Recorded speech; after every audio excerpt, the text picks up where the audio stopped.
दुनिया में बहुत से ऐसे अनोखे और जानलेवा केमिकल्स पाए जाते हैं जिनके बारे में हमारे पास कुछ ज्यादा इंफॉर्मेशन नहीं है।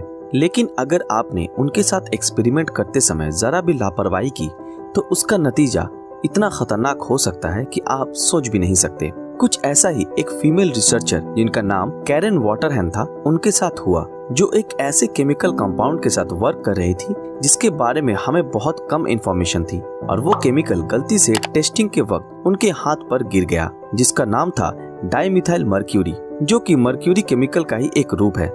जैसा कि आप सभी जानते हो कि मर्क्यूरी एक सिल्वरी कलर का सेमी लिक्विड केमिकल है जो कि रूम टेम्परेचर पर लिक्विड स्टेट में होता है, बट ये केमिकल वाटर की तरह कलरलेस स्टेट में पाए जाते हैं, जिसकी स्मेल मीठी सी आती है। कैरन को पता था कि वो जिस केमिकल के साथ काम कर रही थी वो एक बहुत ही डेंजरस केमिकल था, इसलिए उन्होंने उस हिसाब के कपड़े, ग्लव्स और वो सारी चीजें पहन रखी थी जिससे कि वो अपने आप को सुरक्षित रख सके। पर वो कहते हैं ना, नजर हटी दुर्घटना घटी।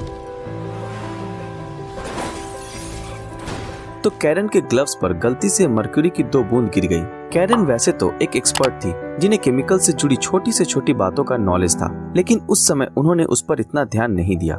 बस अपने ग्लव से उस केमिकल को साफ कर लिया और अपने काम पर वापस जुट गई, और उन्होंने फिर कभी भी इस बात को सोचा तक नहीं। मगर 5 महीने बाद कैरन ने कुछ ऐसी चीजों का एक्सपीरियंस करा जिन्होंने उन्हें सोचने पर मजबूर कर दिया। उन्हें आसपास की चीजें हिलती डोलती नजर आने लगी। वो चलते चलते दीवार से टकरा जाती और उन्हें कान में अजीबोगरीब आवाजें सुनाई देती। चलते वक्त उनका बैलेंस भी सही नहीं रहता और बोलने में भी उन्हें परेशानी महसूस होती थी। ये सारे सिम्टम्स एक दिमागी बीमारी की तरफ इशारा कर रहे थे, क्योंकि जाहिर सी बात है कि ऐसी चीजें जब भी होती हैं तब आपका ब्रेन सही से वर्क नहीं कर रहा होता, और ऐसा लग रहा था कि मानो उनके दिमाग के न्यूरॉन्स दिन पे दिन मरते जा रहे हैं। इन सभी बातों से घबराकर उन्होंने तुरंत अपना ब्लड टेस्ट करवाया, और उसके बाद जब रिपोर्ट्स आई तो उसने सबको चौंका कर रख दिया, क्योंकि कैरन के ब्लड में 4000 माइक्रोग्राम पर लीटर से भी ज्यादा मर्क्यूरी पाई गई, जो कि एवरेज ह्यूमन बॉडी से 4000 गुना ज्यादा थी। तो इस बात से हम कह सकते हैं कि कैरन की ये कंडीशन मर्क्यूरी पॉइजनिंग के कारण हुई थी।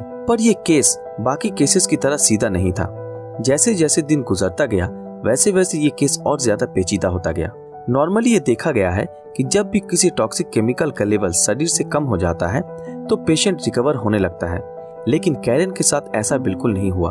उनकी सेहत सही होने के बजाय और भी खराब होने लगी। दोस्तों, 2 तरह के केमिकल्स पाए जाते हैं। एक तो वाटर सोल्यूबल केमिकल्स, जो कि आपके शरीर से बाहर किडनी के जरिए प्यूरिफाई होकर निकल जाते हैं, और दूसरे होते हैं फैट सोल्यूबल केमिकल्स, जैसे कि मैरिजुआना। इसका एक कंपाउंड जिसका नाम है THC, टेट्राहाइड्रोकैनाबिनॉइड। मैरिजुआना को स्मोक करने के 1 महीने के बाद भी उसके मॉलिक्यूल्स को आपके ब्लड में ट्रेस किया जा सकता है।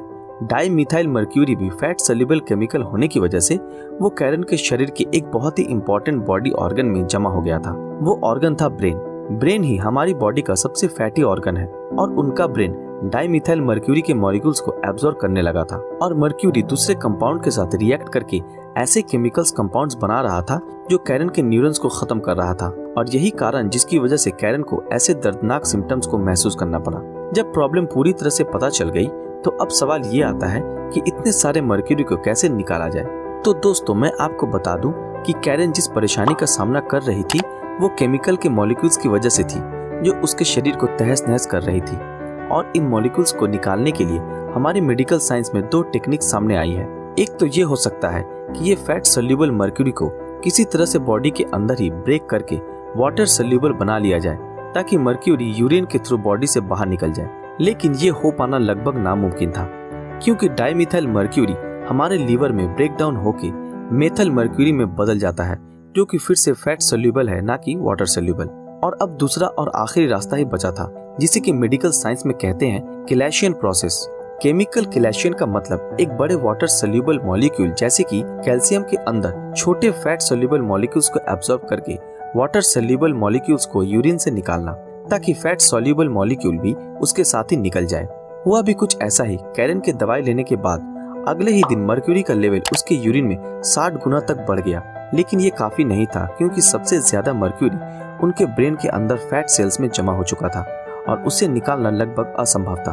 पहली बार सिम्टम्स को देखने के 3 हफ्ते बाद कैरन की हालत इतनी खराब हो गई कि वो अपने किसी भी बॉडी पार्ट को मूव नहीं कर पा रही थी, यहाँ तक कि वो इमोशंस और फीलिंग्स तक को भी एक्सप्रेस नहीं कर पा रही थी। पर एक दिन उनके हस्बैंड और स्टूडेंट ने उनकी आंखों से आंसू निकलता देखा, पर बिना किसी एक्सप्रेशन और मूवमेंट के। डॉक्टर से पूछने के बाद उन्होंने ये बताया कि रिपोर्ट्स के हिसाब से दर्द क्या होता है वो उससे भी महसूस नहीं कर पा रही थी।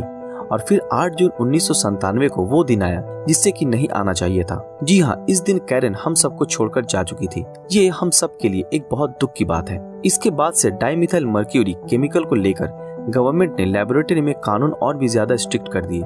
ये सच में एक बहुत ही घातक केमिकल है। तो दोस्तों, आप सभी को ये एपिसोड कैसा लगा हमें कमेंट में जरूर बताएं। और अगर आपको कुछ भी नया सीखने को मिला हो तो इस वीडियो को लाइक जरूर कर दें। अगर आप हमारे इस चैनल पर नए हैं तो हमारे चैनल को सब्सक्राइब करके बेल आइकन ऑन कर दें, ताकि जब भी कोई नया वीडियो आए आप तक सबसे पहले नोटिफिकेशन पहुंच जाए। तो फिर मिलते हैं आपके साथ अगले वीडियो में, तब तक के लिए अलविदा।